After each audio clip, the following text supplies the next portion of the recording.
nós vamos falar agora de algo muito importante para a nossa saúde, para o nosso bem-estar físico e mental, que é a respiração. Todo mundo respira inconscientemente, né? Você está fazendo isso a cada segundo. Mas é importante a gente prestar atenção na forma que respiramos. E isso pode ter uma influência direta no seu nível de ansiedade. Então, sobre esse assunto, nós vamos conversar aqui no estúdio com a psicoterapeuta Josiette Trentini, que veio nos atender e explicar melhor sobre esse tema. Tudo bem, Josiette? Tudo bem, Rodrigo. Obrigado pela sua presença aqui com a gente. Eu que agradeço. As pessoas respiram, evidentemente, todo ser vivo respira, mas a gente respira e não presta atenção nessa qualidade do ar que a gente está respirando e na importância de vez em quando, baixarmos um pouco a nossa ansiedade, né? É algo natural as pessoas começarem, é importante as pessoas começarem a se preocupar com a respiração. E por que é tão importante isso? Sim, porque a respiração, como você mesmo disse, é algo natural, é da fisiologia humana, né? Então, a vida, ela se dá em função da respiração. Porém, com o dia a dia, né, com a correria, com as exigências, nós começamos a alterar esse processo. Então, é importante prestar atenção porque a nossa respiração, ela se altera muitas vezes relacionada ao processo de ansiedade. Então, assim, se eu estou ansiosa, primeiro momento, a primeira coisa que eu percebo é essa alteração. E quando eu percebo isso, eu tenho que me conscientizar de baixar esse nível para que eu consiga lidar com essas coisas naturalmente, né? Porque senão acaba me bloqueando em alguns momentos.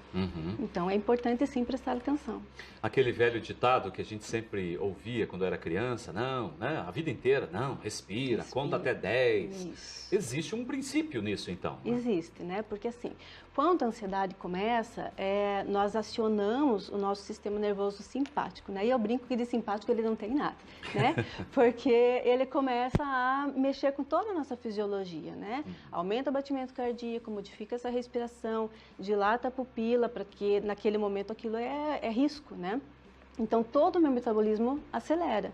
E quando eu começo a respirar, eu identifico que essa respiração está alterada e começo a respirar calmamente, conto até 10, né? O que eu faço? Eu tento acionar o sistema nervoso parasimpático, que vem fazer todo o processo contrário, né? Diminui a respiração, diminui o batimento cardíaco e mostra para mim que não tem risco naquela situação. Então, eu posso me acalmar.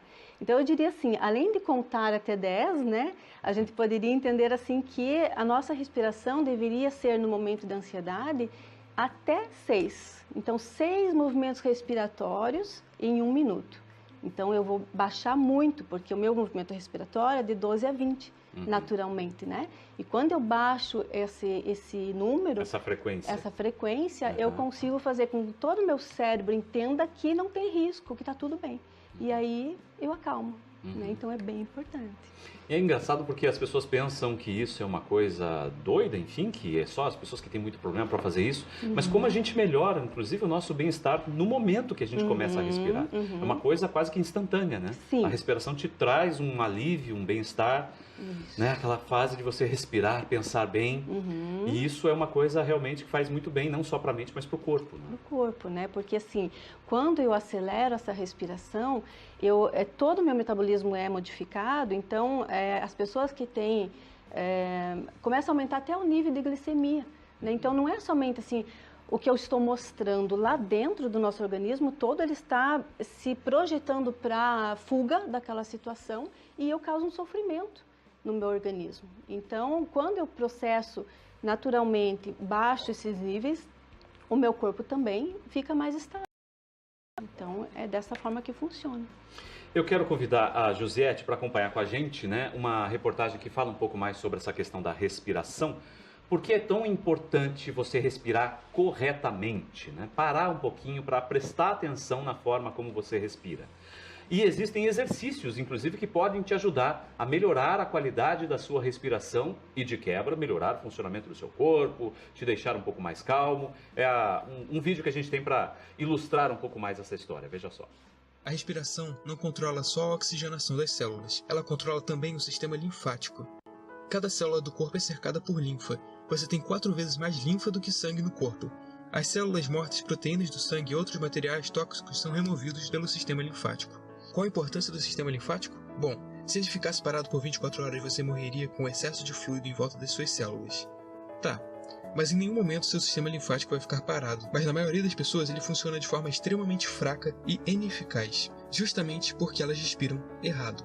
A forma correta de respirar é através do diafragma, mas há uma forma ainda mais eficaz de respirar para ativar o seu sistema linfático, e é através da técnica 1-4-2, respirando nesta proporção. Inspire contando 1, segure o ar contando 4 e expire contando 2. Se inspirar durante 4 segundos, segure o ar por 16 e solte por 8. Faça o exercício conforme sua capacidade pulmonar, em uma proporção que não te canse. O ideal é respirar dessa forma durante 10 vezes seguidas, por 3 vezes ao dia. Qual a importância que você respire dessa forma 10 vezes, por 3 vezes ao dia? É impossível exagerar na importância de uma respiração correta para a saúde, mas vamos medir esta importância. Os doutores Otto Warburg e Harry Goldblatt fizeram experimentos mostrando eventualmente a ligação entre a falta de oxigenação e o desenvolvimento de câncer no corpo. Goldblatt pegou as células de ratos recém-nascidos e dividiu-as em 3 grupos. Em um deles, ele as privou de oxigenação por até 30 minutos cada vez. Depois de 30 dias, ele injetou os 3 grupos de células em 3 grupos de ratos. O grupo que recebeu as células que foram privadas de oxigênio tiveram evoluções malignas nos locais em volta das células. Os outros 2 grupos permaneceram saudáveis. O que isso nos mostra? Bom, em média, quase 40% das pessoas nascidas nos Estados Unidos terão câncer em algum momento de suas vidas.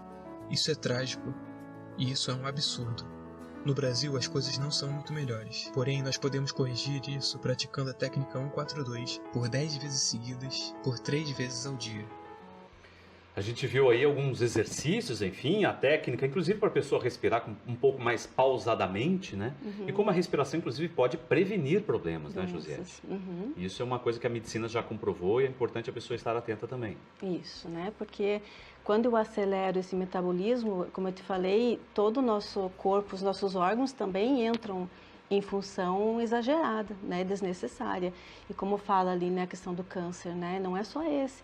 Outras doenças também podem surgir. Então, trabalhar essa respiração, trabalhar os motivos que levam a você gerar ansiedade, né? O que no teu meio, no teu ambiente, no teu trabalho está te deixando ansioso a ponto de alterar essa fisiologia, que deve ser natural.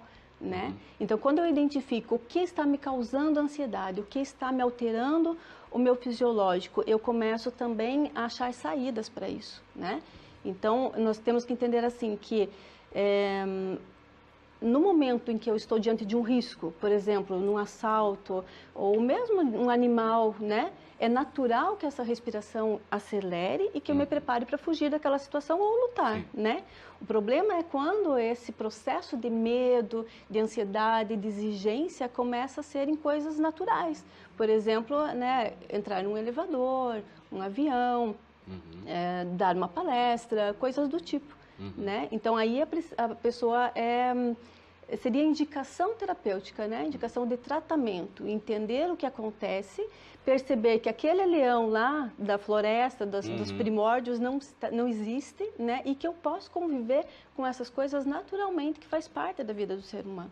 Ou seja, o corpo ele nos apresenta uma certa defesa nesses momentos, e é natural que a gente respire de forma ofegante em alguns momentos da vida, afinal de contas é uma defesa do organismo. Sim. Caramba, algo está acontecendo, eu preciso tomar alguma atitude, me defender, ou estou realmente né, nervoso com alguma situação. Mas a partir do momento que a pessoa começa a respirar um pouquinho melhor e tem essa consciência de que, opa, peraí, deixa eu respirar, talvez até a tomada de decisão seja muito mais acertada. Exatamente. É isso, né? Porque essa respiração adequada, ela oxigena melhor, né? A respiração diafragmática, existem várias técnicas aí que nós vimos, né? Nós vamos ver também. Mas a respiração diafragmática, ela faz com que esse diafragma desça e eu vou ter muito mais espaço para oxigenar, né, as minhas células. Então, isso vai diminuir todo o processo. Nós temos, inclusive, esse vídeo, né, que você citou da respiração do nosso diafragma. A gente quer colocar esse vídeo e vamos comentando, né, no decorrer aí. A Josiette pode explicar, inclusive, para a gente como é que funciona essa respiração. Olha lá. Vamos lá, Josiette, explique para a gente aí. Inspiração, expiração e como funciona o nosso organismo nessa hora. Isso. Então, quando o ar entra, né, ele entra naturalmente. Você está puxando o ar, né? Normalmente a respiração ansiosa, ela vai ficar muito mais torácica. aqui em cima, né? Na parte de cima do corpo a gente fica mais tenso, fica tenso, né? O movimento é aqui em cima, né? Quando nós vamos fazer a respiração diafragmática, o que acontece? Eu puxo esse ar, empurro o meu diafragma para baixo, né? E com esse movimento, a minha caixa torácica, ela distende, né? Eu tenho mais espaço no meu pulmão para encher de ar e automaticamente eu fluidifico muito mais as minhas células, oxigeno o meu cérebro de uma forma melhor e consigo lidar com as coisas naturalmente, né? Então eu empurro o diafragma, puxo o ar, empurro o diafragma para baixo, eu sinto esse abaulamento aqui do meu abdômen, né? Seguro um pouco e aí consegue soltar de solto. O ideal é que você perceba que tem que ser uma respiração mais lenta do que o normal, senão ele não vai funcionar, né? Então não adianta eu fazer assim, né? Eu tenho que puxar, eu ensino assim, você conta até 3, aí segura o ar mentalmente até 3 e solta até 4, né? Então você dá tempo para o teu cérebro entender assim, calma, tá tudo bem, né? Vamos entender assim, ó, puxo, seguro. Seguro. E solto. Até 4. 4 segundos. Como se o meu estômago fosse grudar lá nas costas. Eu solto todo o ar, né? Esse processo, ele pode, em algumas pessoas, dar um pouquinho de tontura, um mal-estar. Por quê? Porque eu sou acostumada a respirar ofegante, né? E quando eu modifico a minha respiração, eu sinto. Mas, naturalmente, para um pouquinho e volta a fazer, né? Não mais que 5 minutos, porque hoje nós não conseguimos mais respirar como um bebezinho, né? Naturalmente, assim, movimentando realmente o diafragma. Nós temos que usar essa respiração em momentos específicos. Eu vou apresentar um trabalho na faculdade, eu faço isso 5 minutos antes de entrar. Então eu trabalho a minha respiração, acalmo e posso entrar. Como se fosse um processo dentro de um hábito de concentração, inclusive de meditação. É muito importante isso também, né? É uma técnica, né? Você vai usar a técnica para que você consiga interagir com aquilo de uma maneira adequada. A meditação é um foco de atenção, né? Então, a meditação está muito falada hoje, né? Como técnica para controle de ansiedade. Então, você vai focar, vai desfocar de todo o resto, vai focar na tua respiração e isso vai ajudar na concentração, né, seja em relação ao teu corpo, ao autoconhecimento, quanto às situações externas. Agora, isso pode ser, inclusive, a gente pensa que é só para adulto, isso para criança também é importante. Também. A criança, desde cedo, começar a respirar. Isso. E aprender a importância de respirar direito. Respirar adequadamente, né? E dentro do consultório, existem técnicas específicas para a criança, né? Que a gente usa cheirar a florzinha e assoprar a velhinha, né? Então, a criança puxa, cheira a florzinha, sopra a velhinha, né? Então, isso o terapeuta infantil vai ensinar a criança, ensinar os pais a fazer isso em casa também, para que ela consiga, porque as crianças hoje estão num nível, assim, de exigência extrema, né? Você não vê uma criança brincando como, vamos pensar assim, 40 anos atrás, né? Onde tinha bicicleta, brincava de fazer cabaninha lá fora. Hoje não, é computador, é celular. Eles vão para a academia, eles vão para o inglês, eles vão para a informática. Então, essa criança não tem tempo de ser criança e já começa esse processo ansioso nessa fase. Então, imagine quando ele chega na fase adulta, né? O quanto de ansiedade essa criança vai ter desenvolvido na sua vida a ponto de chegar numa fase adulta que ela pode ter fobias, ela pode ter dificuldades realmente, né, de lidar com a vida.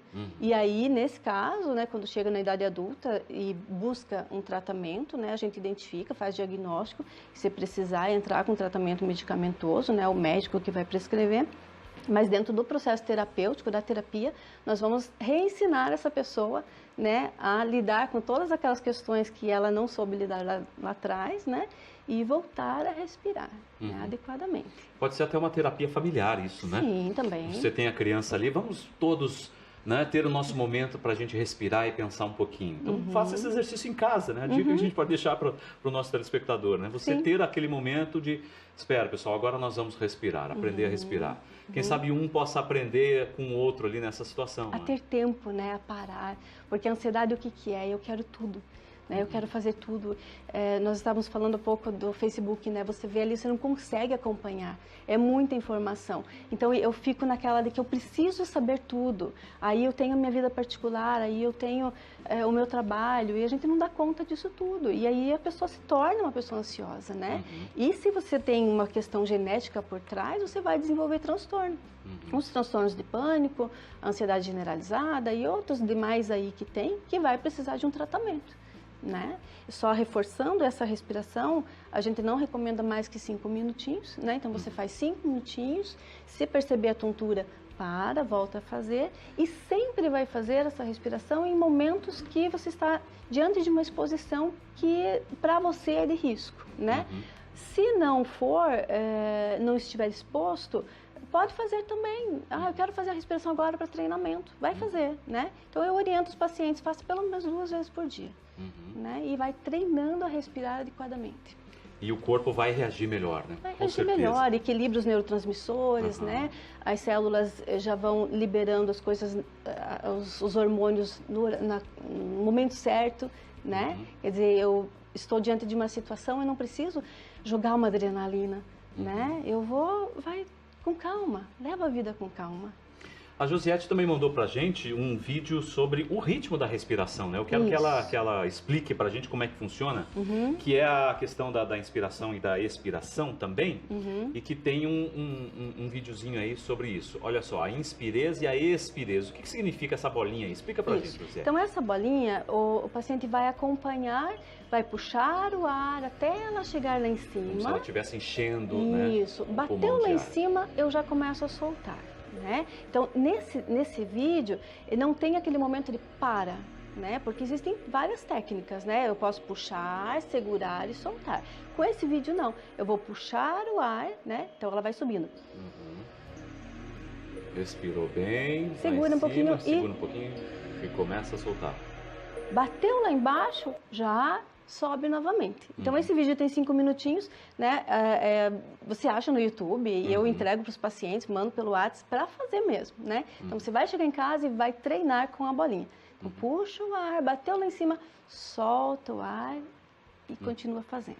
Esse tipo de exercício pode ser importante para quem também tem problema respiratório? Digo em causa própria, porque eu, por exemplo, sou uma das milhares de pessoas que aqui no sul do Brasil tem rinite alérgica, né? Que é uma coisa que nos atormenta de vez em quando, em determinadas épocas do ano principalmente, e a respiração fica mais complicada, né? A gente fica usando esses tubinhos aí de descongestionantes, essas bombinhas, espalha as bombinhas para tudo quanto é canto, porque se a gente ficar sem, trava a narina, e é uma coisa bem complicada realmente, precisa de tratamento, com otorrino, essa coisa toda. Mas a respiração, o exercício respiratório, também pode ajudar num processo como esse? Ele pode ajudar, né? Não no caso, as técnicas que nós estamos falando aqui são mais apropriadas para questões de ansiedade mesmo, né?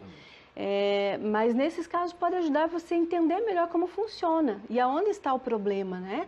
E se você identifica realmente que é um problema médico, aí a orientação é tratamento mesmo, né? É buscar, se necessário, aí uma cirurgia ou coisas do tipo, mas o conhecimento da respiração, o conhecimento do processo, sentir o ar entrar, ele é indicado por qualquer pessoa. Né? Aí tem essas questões médicas que são à parte, né? Mas assim, é respirar, e respirar é vida, né? Então precisa tratar. Entre os idosos também vale essa dica, né? Sim. Pessoas com mais de 60 anos, que têm já suas dificuldades físicas, talvez, ou não. Às vezes algum aspecto depressivo, o ócio também é muito comum, a gente já lidou com esse tema aqui no programa, né? Sobre pessoas que ficam, às vezes, num aspecto depressivo porque realmente o ócio acaba interferindo. Sim.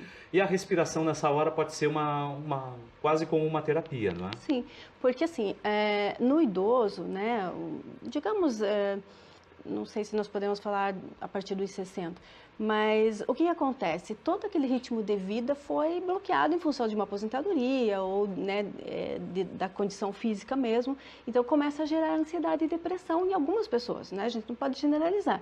E quando nós identificamos isso na pessoa idosa, a gente precisa fazer com que ela seja mais ativa, com que ela ainda veja o brilho da vida, né? Que às vezes eles perdem isso e entram num processo depressivo. A respiração vai ajudar por quê? Porque ela não só mexe no sistema em função da ansiedade, mas também na depressão, né? Estimula alguns neurotransmissores que vão fazer com que a pessoa consiga ter mais ânimo. Então é bem importante na pessoa idosa também, né, a caminhada, né, algum tipo de exercício físico e junto com esse exercício trabalhar a respiração. A parte, individualmente, em casa, por exemplo, ela pode trabalhar a bolinha, por exemplo. Né? Fazer essa respiração, se sentir mais calma, mais tranquila e lidar com essa fase da vida onde seria só aproveitar, né? Se a gente for falar assim, já fez tudo, né? Quer dizer, trabalhou, criou os filhos, agora é hora de aproveitar a vida.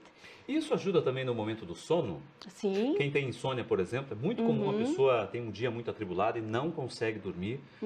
Pode ser uma ajuda para a pessoa dormir melhor? Pode, porque se a função é equilibrar o nosso cérebro, e o que acontece com a insônia? É onde os pensamentos, no momento que eu deito na cama, é o momento de desligar de tudo, né? E na verdade algumas pessoas não conseguem fazer isso. Ela fica lá pensando o que eu vou fazer amanhã, como é que foi meu dia hoje, né? E aí gera todo esse transtorno. Então quando eu deito, eu posso usar tanto a meditação quanto a própria respiração só diafragmática para baixar esse nível de ansiedade e eu vou ter um sono melhor. Se eu tenho um sono melhor, automaticamente o meu dia também vai ser melhor no dia seguinte, né? Então, para quem tem insônia, para quem tem, às vezes, a síndrome das pernas inquietas, né? Aquela pessoa que não para com as pernas quando deita na cama, então é indicado também. Você faz a respiração, 5 minutinhos, né? Vai ter um sono induzido de uma forma mais tranquila e vai ter um dia mais tranquilo também. Funciona para muita coisa, né? A respiração. A respiração tem um lado histórico, inclusive, que é muito importante as pessoas pesquisarem, saber dessa questão, que é bem interessante também. Josete, muito obrigado pela sua presença aqui com a gente. Fica a dica final aí para a pessoa ter um tempinho, que seja um momento do dia para ela parar, respirar, pensar, refletir. E isso faz uma diferença enorme na vida da pessoa, não é? Com certeza, né? Identificar em que momento isso me afeta e se é o momento de eu procurar ajuda, né? Porque a partir do momento em que eu tenho problemas, né, que eu identifico problemas no meu dia a dia em função disso, eu tenho que me tratar, né? Então, a dica é respire, né? Use a bolinha e respire. E reflita, e pense, né? E conte até 10. Isso, conte até 10. Enfim, obrigado, Josete. Eu que agradeço. Valeu.